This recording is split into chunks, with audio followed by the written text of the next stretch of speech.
वो हमारे भाई हैं। नहीं चलेंगे, नहीं चलेंगे।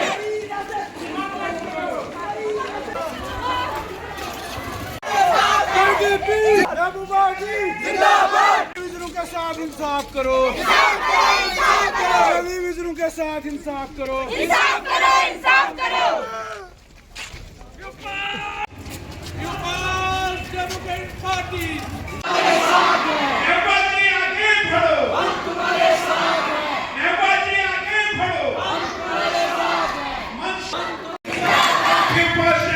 हमारी मेन गर्ज़ोगायत ये थी कि ये वर्कर कन्वेंशन डे था और एक छोटी सी रैली थी जो आवाम की अवमंगे हैं सरकार के सामने रखना चाहते थे।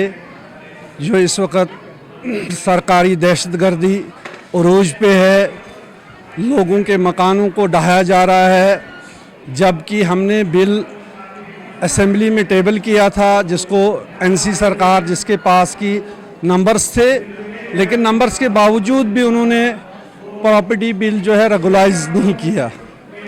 अगर हिंदुस्तान की हर रियासत में प्रॉपर्टी बिल जो है वो हर साल आता है और उन बिल्डिंगों को रेगुलाइज किया जाता है जो बन गई होती है, तो उस सिलसिले में उमर सरकार ने नंबर होते हुए इसको नकार दिया।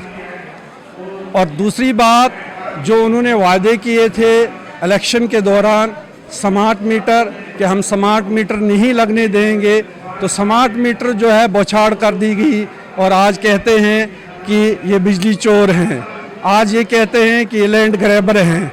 तो जिन लोगों ने उनको कुर्सी दी थी उन्हीं लोगों के खिलाफ जो है वो भाजपा के एजेंडे को इस वक्त पूरी रियासत में राइज कर रहे हैं नंबर होते हुए भी। एनसी गवर्नमेंट की जो पॉलिसी है वो नौजवानों को कायल नहीं कर सकी, वो नौजवानों को एम्प्लॉयमेंट नहीं दे सकी, जिसके एवज में हमको ये चीज़ें देखनी पड़ रही हैं।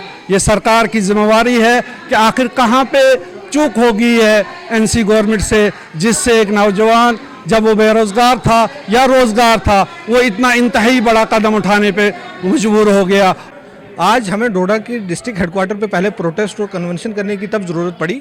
आप सब लोग और जम्मू कश्मीर की आवाम इस बात से खूबी वाकिफ़ है कि 2024 के जो इंतखाबात हुए, जम्मू कश्मीर की आवाम ने नेशनल कॉन्फ्रेंस को एक बहुत बड़ा मैंडेट दिया कि वो जम्मू कश्मीर के लोगों की बात करेंगे, वो 35 और 370 की बात करेंगे, आने वाले कल की बात करेंगे।